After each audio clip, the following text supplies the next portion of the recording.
No pressure. You got this, man. Yeah. That's right. So as a suspect, am I just talking about why I'm a suspect? Yeah. Okay, got it. Matt, I'm an alcoholic. Hey, Matt. I struggle with social anxiety. I need to help myself before I go out to meet other people or to be with friends. I lack in confidence, so I have to drink beforehand to calm my nerves, to be fun, to have the confidence to connect with people. I look at partying or drinking or doing drugs as a form of medication to deal with my past. I have had a tough upbringing with a very judgmental father who, interestingly enough, was not only racist, homophobic, but hated fat people for some odd reason, which really bewildered me when I was a kid. I didn't know that I suffered through a lot of some of that damage, but I took it out on other people. I alienated a lot of people, lost friends, relationships. I'm in a spiral, and I'm not really sure why, but alcohol is definitely not the problem.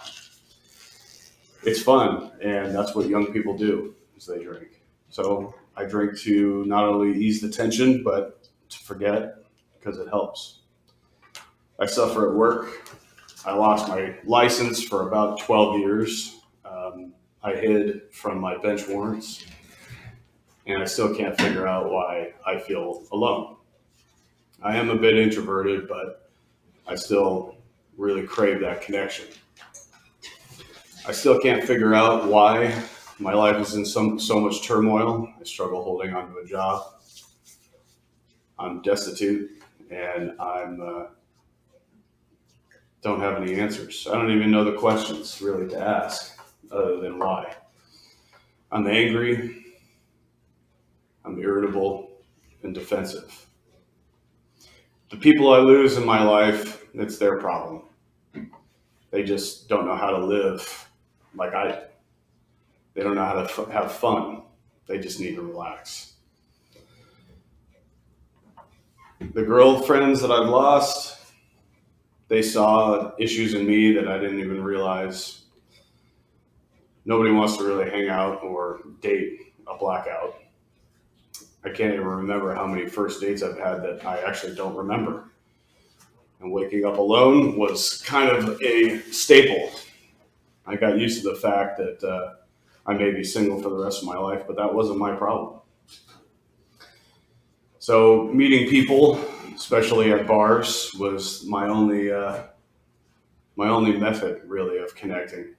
You know, getting loose and drinking and finding some sort of connection with somebody, with anybody. But even then, I was still judgmental of everybody else. You know, the way they look, the way they talk. So no wonder I was alone. But why? Why couldn't I meet the people I wanted to meet? Why am I losing this battle with everyone else? It's not my fault. Still got a lot of time.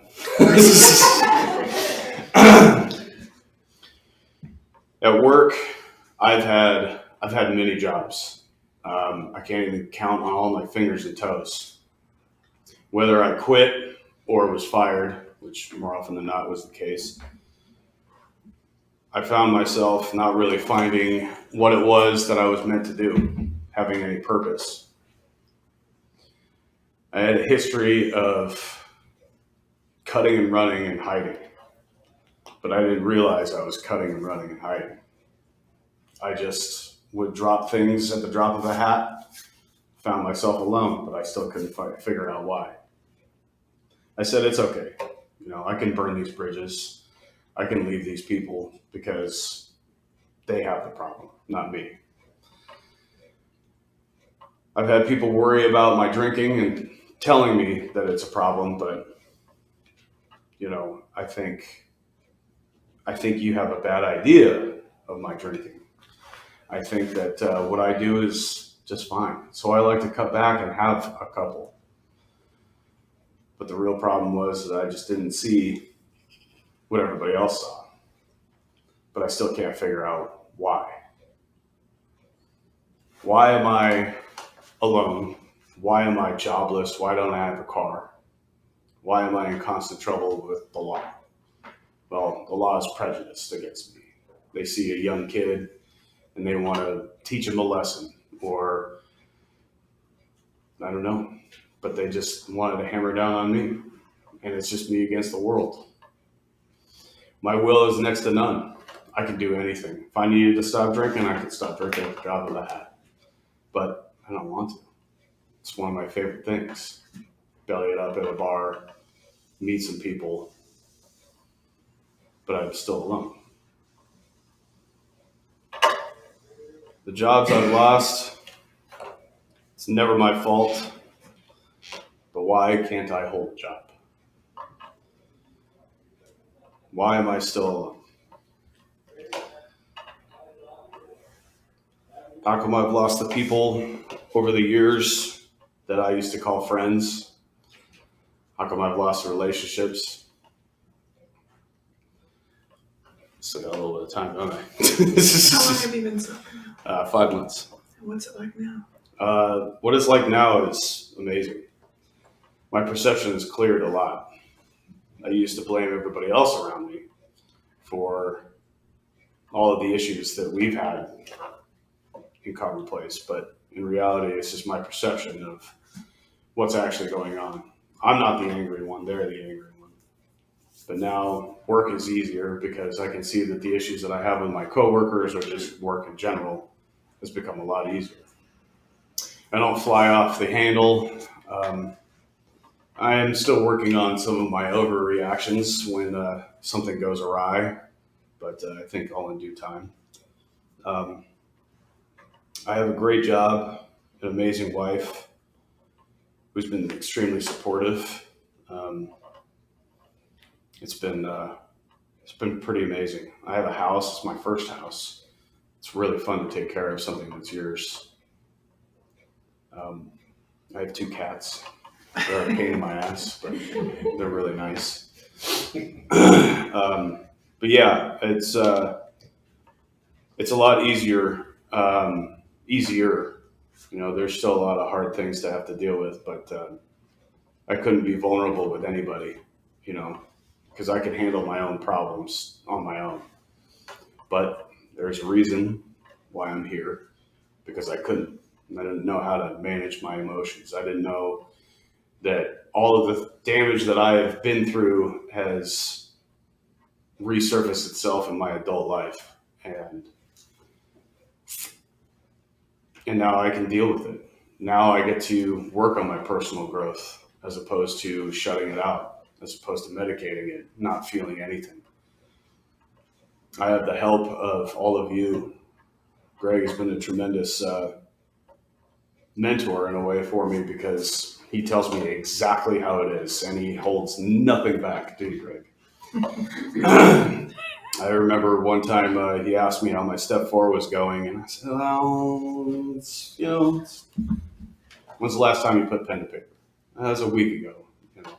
But I've had all this stuff going on and this and that. And he looked at the secretary and he said, "You know, all I hear is blah, blah, blah, blah." Honesty is new to me. I lied about everything. It was kind of a defense mechanism, really.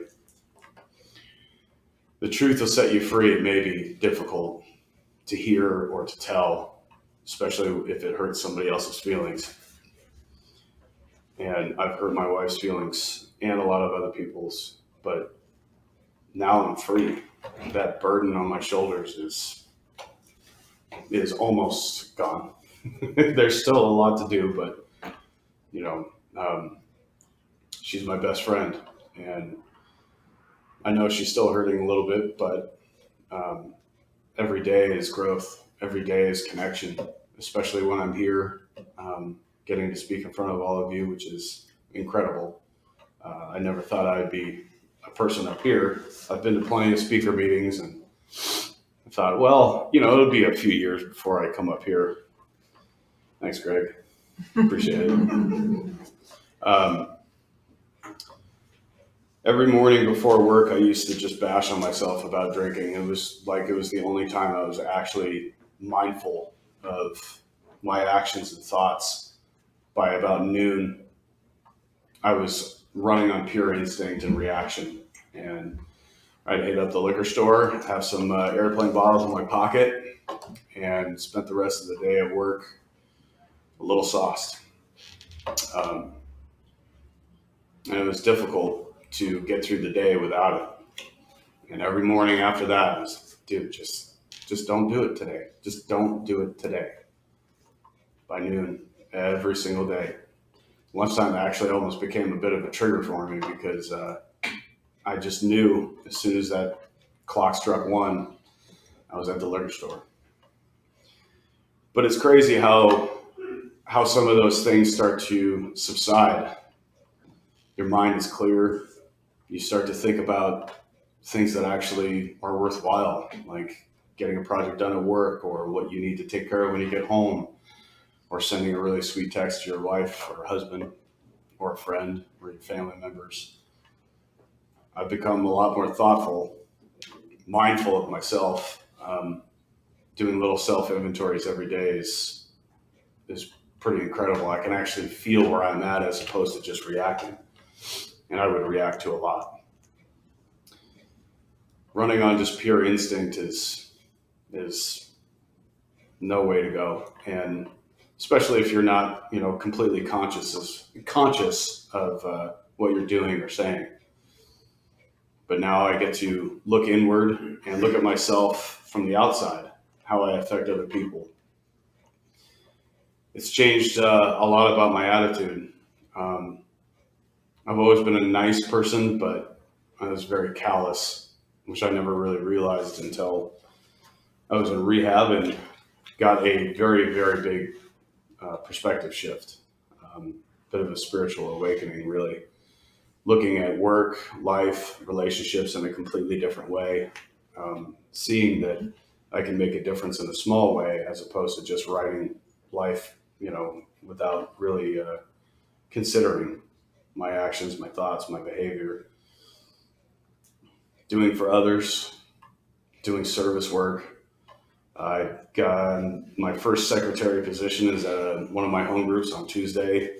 I was extremely nervous when I said yes, because I have to find a chairperson every single week for 3 months. And being new to this program, I don't know a whole lot of people just yet, but I know enough that would say yes and help me out. It's pretty exciting, really, to be a part of something, to help others, because no matter what you say, even if it's something that you don't even remember 5 minutes from now, you probably help somebody, even just a little thing. Yeah, I think that's all I got. You did good, Matt. Thanks, Matt.